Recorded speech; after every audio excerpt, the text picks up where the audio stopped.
So guys நம்ம ஏற்கனவே வந்து ஓர்ஃபோட 3 எக்ஸ்பிளேஷன் பார்த்தோம். இப்போ அதுக்கப்புறம் வர போகிற 3 எபிசோடோட எக்ஸ்பிளேஷன் தான் பார்க்க போகிறோம். பட் படத்தில் என்னத்தான் கதை இல்லைனாலும் வசனமாடா முக்கியம், படத்தை பாடுறா. நம்ம இல்லாத கதை அனிமேல கதையை போட்டு வலிச்சுட்டு போவோம். ஸோ எனிவே இதுக்கான ப்ரீவியஸ் எபிசோட வந்து நான் பிளேலிஸ்ட்டில் கொடுத்து வைக்கிறேன். அதை பார்த்துட்டு வந்து பார்த்தீங்க அப்படின்னா அவங்க அண்டர்ஸ்டாண்ட் பண்ணிக்க சந்தோஷமா இருக்கும். ஓகேவா? ஸோ எனிவே காய்ஸ் சொல்ல வேண்டியதை நான் சொல்லிட்டு நினைக்கிறேன். அப்போ நான் உடகேர்ஸ் கதைக்கு போகலாமா?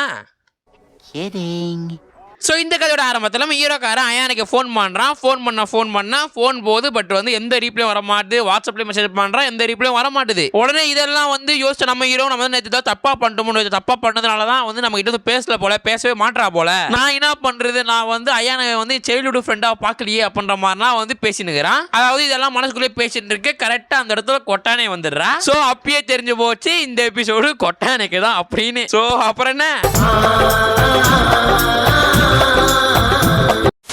அப்படியே கொட்டானே உள்ள வர நம்ம ஹீரோவும் என்ன ஆச்சு ஐயானே எதுக்கு ஃபோன் எடுக்க மாட்டேன் அப்படின்னு சொல்ல, கொட்டானேவும் என்னன்னு தெரியல, நீ தான் தப்பா பேசிட்டியா, மேபி வந்து அவரோட சண்டை கிட்ட போட்டியா, அவ கோச்சின் இருக்க மாதிரியே இருக்கு, என்னையா அவ இன்னைக்கு வரமாட்டா அப்படின்னு சொல்லிட்டா, ஸோ நம்ம மட்டும் தான் அப்படின்னு சொல்ல நம்ம ஹீரோ ஓகே திங்க் வந்து ஸ்கூல்ல ப்ராக்டிஸ் இருக்குது போல அப்படின்னு நினைச்சிட்டு அப்படியே விட்டுறாங்க. உடனே கொட்டானே சரி ஓகே அவ நீ வரமாட்டா, அதனால நீ தான் எக்ஸாம் நீ சொல்லி தர போற, ஸோ கொட்டானே எனக்கு சொல்லி தரியா அப்படின்னு கேட்க ஹீரோவும் சரி வா அப்படின்ற மாதிரி சொல்ல கொட்டானே அப்படியே வந்து நம்ம ஹீரோ பக்கத்துல வந்து உட்கார்றா. சோ அப்படியே கொட்டானே இந்த மேக்ஸ் எப்படி போடுறது, இந்த கணக்கை எப்படி போடணும் அப்படின்னு சொல்லி ஹீரோ கிட்ட கேட்க ஹீரோவும் நீ அந்த கணக்கு அப்படி போடு, இந்த கணக்கை இப்படி போடு, அப்படியே கொஞ்சம் செம்ம போடு அப்படின்ற மாதிரினா வந்து நம்ம ஹீரோ சொல்றாரு. சோ இன்னதான் வந்து நம்ம ஹீரோ மேக்ஸை பத்தி பேசினாலுமே பேசும்போது பொண்ணை பாக்குறான். சோ வந்து அந்த பொண்ணை பார்க்கும்போது பாத்ரூம் நடந்த சம்பவங்கள் பத்தியே வந்து நம்ம ஹீரோக்கு ஞாபகம் வந்துட்டு இருக்கு. சோ அப்படியே அந்த ஹீரோக்கார அப்படி சம்மு போட்டுக்கின்னு அப்படி நினைச்சு பார்த்தேன் இருக்க. உடனே குட்டானே வந்து கிட்ட வரா. கிட்ட வந்தோடனே நம்ம ஹீரோக்கு ஒன்றும் புரியல, என்னாச்சு ஏன் கிட்ட வரா அப்படின்னு கேட்டுனே இருக்கும்போது பட்னு வந்து நம்ம கொட்டோனே வாயிலே ஒரு என்னடி வாய்ஸ் இது, வாயிலே நச்சு கொடுக்க நம்ம ஹீரோக்கு ஒண்ணுமே புரியல, என்னடா இந்த பொண்ணே வந்து கொடுக்குது அப்படி சொல்லிட்டு பெஞ்சில் பார்க்குறா. பெஞ்சில் ஃபுல்லாக வந்து சாக்லேட்டாக இருக்குது. ஸோ அப்போ தான் தெரியுது நம்ம கொண்டானே வந்து அதிகமாக சாக்லேட் சாப்பிட்டதுனால வந்து ஒரு மாதிரி கேர் ஆகிட்டா போல. ஐ திங்க் வந்து அன்கான்ஷியஸ் சொல்ல மாட்டாங்க, ஆல்கஹால் சாப்பிட்டு ஒரு மாதிரி ஆயிடுவாங்களே, ஸோ அது மாதிரி ஆயிட்டா போல. அவள் வந்து அவள் லிமிட் தாண்டி போறா அப்படின்னு சொல்லினே இருக்கும் போது உடனே கொட்டானே வந்து அப்படியே வந்து நேற்று பாத்ரூமில் மாதிரி பண்ணீங்களே அதே மாதிரி பண்ணுங்க அப்படின்ற மாதிரி தான் பேசுகிறாடா.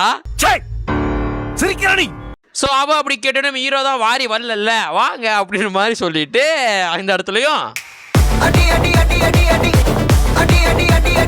ஸோ அப்படியே அந்த இடத்துல வந்து சம்பவங்கள் சரித்திரங்கள் எல்லாம் அப்படியே அங்கேயே முடியுது. ஸோ அப்படியே அதெல்லாம் முடிய நம்ம கொட்டானே வந்து அவ வீட்டுக்கு போறா போல. ஸோ உடனே ஒரு டவுட் இருக்கும், என்ன ப்ரோ முன்பு ஒன்னாந்தே ப்ரோ இருந்தாங்க, ஒரே வீட்டில் தானே ப்ரோ இருந்தாங்க அப்படின்னு கேட்டா இந்த படத்தில் லாஜிக்கெல்லாம் பார்க்கக்கூடாது. ஸோ கொட்டானுக்கு ஒரு வீடு இருக்கு, ஐயானுக்கு ஒரு வீடு இருக்கு, இந்த பையனுக்கு ஒரு வீடு இருக்கு அப்படின்றதா ஓகேவா. ஸோ கொட்டானே அப்படியே வீட்டுக்கு போக நம்ம ஹீரோவும் இப்போ உங்களுக்கு கம்ஃபர்டபுளா இருக்கா, நீங்க ஓகேவா அப்படின்னு கேட்க உடனே கொட்டானே சிரிச்சுக்கிட்டு எனக்கு நான் ஒன்றும் இல்லை நல்லா தான் இருக்கிறேன், சரி திங்க வந்து அடுத்த வாரம் வந்து ஸ்கூல்ல ஃபெஸ்டிவல் நடக்க போகுது, நீ கன்ஃபார்ம் வாங்க அயானே இருப்பா, சோ அயானை வந்து நீ அங்க பாரு இந்த கேட்டு இருக்கீங்க அயானை எங்க அப்படின்னு, சோ நீ அங்க வந்து பாடுறா அப்படின்னு சொல்லிட்டு நம்ம கொட்டானே அப்படியே அங்க வந்து கிளம்பிடுறா. சோ அப்படியே இப்ப ஒரு வாரம் கழிச்சு காட்டுறானுங்க. ஒரு வாரம் கழிச்சு கொட்டானே அயானே கூட நம்ம ஹீரோக்காரன் வந்து அது ஸ்கூல் ஃபெஸ்டிவல்ல உட்காந்து சாப்பிட்டு நிற்கிறாரு. நம்ம ஹீரோ மனசுக்குள்ளே ரொம்ப நாள் கழிச்சு 2 பேரும் உட்காந்து நான் சாப்பிட்றேன் நல்லா இருக்குடா அப்படின்னு சொல்லிட்டு அயானை பார்த்துட்டு அயானே அப்படின்னு சொல்ல அயானே உடனே டைம் ஆயிடுச்சு அப்படின்னு மாதிரி அங்க வந்து குடுன்னு ஓடி போயிடுறா. அதாவது அயானே வந்து நம்ம ஹீரோ கிட்ட கூச்ச போறாளா அப்படின்னு சுத்தமா தெரியல. பட் அங்க வந்து குடுன்னு ஓடி போக கொட்டானே எப்படி ஒரு மாறி பாக்குற எதுக்கு ஐயானே ஸ்ட்ரேஞ்சா வந்துக்கிறா அப்படின்ற மாதிரி நம்ம ஹீரோ மனசுக்குள்ளே இப்ப எதுக்கு ஏஞ்சி ஓடி போறா, ஐ திங்க் நம்மளால தப்பு இப்பதான் அழுது போல அப்படின்ற மாதிரி நினைச்சுக்கிட்டு அப்படியே உட்காந்து இருக்க அங்க அப்படியே நம்ம ஐயானே டான்ஸ் ஷோனா பண்றா. ஸோ அப்படியே அந்த ஷோவை முடிய எல்லாரும் போயிட்டு அவங்களோட பிடிச்சவங்க கிட்ட போயிட்டு சூப்பர் அப்படி சொல்லுவாங்களா ஃபேமிலி ஃப்ரெண்ட்ஸ் எல்லாருமே. அதே மாதிரி ஹீரோவும் போயிட்டு நம்ம ஐயா சொல்லலாம் அப்படின்னு பார்க்கும்போது ஐயானே அப்படியே ஒரு மாதிரி முகத்தை தூக்கி கூச்ச சொபாத்தில் அப்படியே ஒரு மாதிரி பண்ணா நம்ம ஹீரோக்கு ஒரு மாதிரி ஆயிடுது. உடனே ஹீரோக்காரன் இப்படியே போனால் சரியே வராது, நம்ம பேசியே ஆகணும் அப்படின்னு சொல்லிட்டு ஐயானே கிட்ட பேச போகலாம் அப்படின்னு சொன்னோடனே கொட்டானே வந்து நம்ம உடனே ஹீரோக்கார கையை பிடிக்கிறா. உடனே நம்ம ஹீரோக்காரன் என்ன அப்படின்னு கேட்க கொட்டானே எங்க போற அப்படின்னு கேட்கறா. உடனே நம்ம ஹீரோ இல்லை இப்போ ரெஸ்ட் ரூம் வந்துருச்சு, ரெஸ்ட் ரூம் போயிட்டு வர அப்படின்னு சொல்லிட்டு நம்ம ஐயானே கையை வலிச்சுக்கிட்டு நான் கூட தனியாக பேச முடியுமா அப்படின்னு கேட்க நம்ம அயானே வந்து நம்ம ஹீரோக்காரனை லாக்கர் ரூம் இட்டுன்னு போறா. அது பார்த்தா உமன்ஸ் லாக்கர் ரூமா இருக்கு. ஸோ உள்ள வந்து நம்ம ஹீரோவும் எதுக்கு வந்து நம்ம உமன்ஸ் லாக்கர் ரூம் இட்டுன்னு வந்திருக்க அப்படின்னு கேட்க ஐயானே உமன்ஸ் லாக்கர் ரூம்ல தான் வந்து நடுவில் எந்த பொண்ணும் உள்ள வர மாட்டாங்க, ஸோ நீ ஏதோ பேச போற நீ இந்த ரூம் தான் சேஃப் அப்படின்ற மாதிரி ஐயானே சொல்ல நம்ம ஹீரோ பேச ஆரம்பிக்கிறான். இதோ ஒரு வாரம் ஆச்சு, ஒரு வாரம் எதுக்கு நீ எங்க வீட்டாண்டே வரல, நீ ஏதாச்சும் வெறுக்கிறியா அப்படின்னு கேட்க உடனே ஐயா ஏன் நின்று நீ அப்படின்னு நினைக்கிற, அப்படியெல்லாம் கிடையாது, உடனே எப்படி சொல்றது அப்படி சொல்லிட்டு ஐயானே சொல்ல ஹீரோவும் எனக்கு புரியுது ஒரு வாரம் முன்னாடி நடந்த சம்பவத்தை பத்தி பேசுற அதனால தானே என்ன மேல வந்து நீ காண்டா இருக்க அப்படின்னு கேட்க ஐயனவும் காண்டா இருக்கனா நான் மேல காண்டானா கிடையாது. அந்த விஷயத்துக்கு அப்புறம் நான் எப்படி வந்து மூஞ்சில முழுக்கிறதுன்னு தெரியல, எனக்கு ஒரு மாதிரி வந்து எம்பாரசிங்கா இருந்துச்சு, எனக்கு ஒரு மாதிரி கூச்சமா இருந்துச்சு அப்படின்னு கேட்க ஹீரோவும் நான் கூட வந்து நீ எனக்கு ஏட் பண்றேன்னு நினைச்சுக்கிட்டேன், நீ ஏட் பண்ணதுனால தான் வந்து வீட்டாண்டே வரல நினைச்சுக்கிட்டேன், நீ கன்ஃபார்மா என் வீட்டுக்கு வரணும் ஐயானு அப்படின்னு சொல்லிட்டு தலையில கை வைக்க அப்படியே ஐயானு திருப்பியும் வந்து ஹீரோ வாயில நச்சுன்னு ஒன்று வைக்க அடங்கொம்மால அங்கே அப்படி அதர் ஸ்டூடெண்ட்ஸ் தான் வந்துடுறாங்க. அதர் ஸ்டூடெண்ட்ஸ் கேட்டு அவங்க மாட்டிப்பாங்க அப்படின்னு பார்த்தா அப்படிலாம் கிடையாது. ஐயானும் ஹீரோனும் வந்து 2 பேரும் சேர்ந்து லாக்கர் ரூமில் போயிட்டு ஒளிஞ்சிக்கிட்டாங்க. ஸோ வெளில எத்தனை பேர் இருக்கானுங்களே திங்க் மாட்டி சவுண்டு கீட்டு கொடுத்தா மாட்டிவுமே அப்படின்ற மாதிரி அசிங்கமே இல்லாமல் திருப்பியும் தங்க ஆட்சி வேலையை காட்டுறான். தெரியுது உங்க ஊழல் புண்டை. ஸோ அப்படியே வந்து இவன் அப்படியே சிமுலேஷனாக பண்ண கரெக்டாக வந்து அதர் ஸ்டூடெண்ட்ஸ் அப்படியே கிளாஸ் விட்டு வெளில போக ஐயானே பட்டு கற்றுறோன்னே வந்து அதர் ஸ்டூடெண்ட்ஸ் எல்லாம் என்ன அப்படின்னு மாதிரி கேட்குறாங்க. சரி ஏதோ ஒரு சவுண்டாக இருக்கும் போல அப்படின்னு சொல்லிட்டு அதர் ஸ்டூடெண்ட்ஸ் அங்கேருந்து கிளம்ப அப்புறம் என்ன ஸ்டோர் ரூம்லேயே வழக்கம் போலயே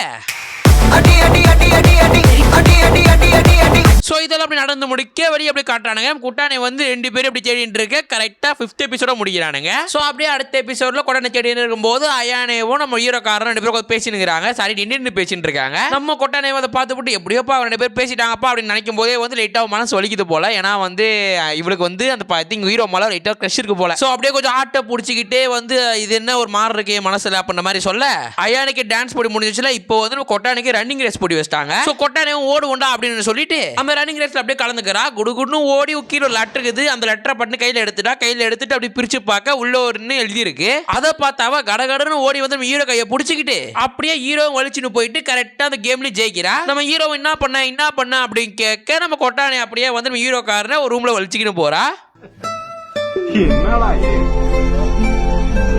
பட் டைம் அப்படியே சாயந்தரம் ஆயிடுது. சாயந்தரம் நேரத்தில் நம்ம ஹீரோக்காரனும் ஐயானேவே போயிட்டா, மணி வேறு சாயந்தரம் ஆயிடுச்சு. ஸோ நீ சொல்ல வேண்டியது சொல்லு கொட்டானே அப்படின்னு சொல்ல கொட்டானேவும் எனக்கு ஒரு மாதிரி ஃபீலா இருக்கு, நான் வந்து ஒரு வித்தியாசமா வந்து ஒரு மேல வந்து ஃபீலா பண்றேன். அந்த ரன்னிங் ரேஸ்ல நான் ஏன் திரும்ப வலிச்சுட்டு போனேன், இந்த பேப்பரை பாரு அப்படின்னு சொல்லிட்டு கொட்டானே வந்து நம்ம ஹீரோ கிட்ட ஒரு பேப்பரை தரா. அது என்னடா அப்படின்னு பார்த்தா நீங்க யார் மேலே இன்ட்ரெஸ்டா இருக்கீங்களோ அவங்களோட அவங்கள பிடிச்சிட்டு மேட்ச் ஜெயிங்க அப்படின்ற மாதிரி இருக்கு. அதனாலதான் வந்து நம்ம கொட்டானே வந்து நம்ம ஹீரோக்காரனை வலிச்சுட்டு போயிருக்கா. ஸோ அப்படியே வந்து நம்ம ஹீரோவும் வந்து அவன் என்ன சொல்ல வரா அப்படின்றது புரியுது அப்படின்னு சொல்லிட்டு மனசுக்குள்ளேயே வந்து செஞ்சுக்கிட்டே இருக்கும் போதே வந்து நம்ம கொட்டானை வந்து உடனே கேட்கிற ஹீரோ கிட்ட நீ எப்படிதான் ஃபீல் பண்ற, நான் அதை தெரிஞ்சுக்க விரும்புறேன், நீ எப்படிதான் என்னை பத்தி ஃபீல் பண்ற அப்படின்னு சொல்ல நம்ம ஹீரோ வாயில இருந்து ஐ லவ் யூ ஐ தெரியுமா அந்த ஹைன்னு சொல்லும் போதே வந்து கண்ணு மட்டும் இந்த ஐயானே வந்துட்டு போறா. ஸோ நம்ம ஹீரோக்கார இங்கே தெரிஞ்சு போச்சு கொட்டானை விட ஐயானே மேல வந்து நம்ம ஹீரோக்கு ஒரு மாதிரி ஈர்ப்பு அதிகம் அப்படின்னு. ஒத்த மானம் கிட்ட புண்டியாகிறான்டா அந்த ஹீரோக்காரன். சி ஹலோ நம்ம ஸோ உடனே வந்து நம்ம ஐ சொல்றத வந்து நம்ம கொடனை நான் பார்த்தோடனே வந்து கொடனை ஒன்று கிட்ட வந்துட்டு நீ என்ன சொல்ல வர அப்படின்றது எனக்கு புரியுது, ஆனால் இப்போ நான் என்னோட மைண்டை மாத்திட்டேன். ஸோ வெளியிலிருந்து பார்க்கும்போது நம்ம எல்லாம் ஒரே ஃபேமிலி, ஸோ நம்ம ஒரே ஃபேமிலியில் இப்படி இருக்கு அப்படின்னா அது தப்பா இருக்கும். ஸோ இப்படிப்பட்ட ரிலேஷன்ஷிப்பை மறைச்சு வச்சுக்கலாம் அப்படின்னும் போதே வந்து அப்படி கொட்டானை வந்து நம்ம திருப்பி நம்ம ஹீரோக்கு நச்சுன்னு வாயில ஒன்று கொடுக்குறா. வந்து இப்ப நான் என்ன உங்கள்கிட்ட சொல்றது. ஸோ அப்படியே வந்து கொட்டானே நீங்க யாராச்சும் லவ் பண்ணாலும் பரவாயில்ல, நான் வந்து உங்க கூடயே இருப்பேன், மேபி நீங்க யாராச்சும் கல்யாணம் பண்ணா கூட பரவாயில்ல, நான் உங்களுக்கு செகண்டா இருப்பேன் அப்படின்னா சொல்லும்போது ஹீரோ அப்படியே ஒரு மாறி ஆயிடுது. இந்த அளவுக்கு இறங்கி பேசுறா அப்படின்னா நல்லா வந்து பொறுத்துக்க முடியல அப்படின்னு சொல்லிட்டு திருப்பியும்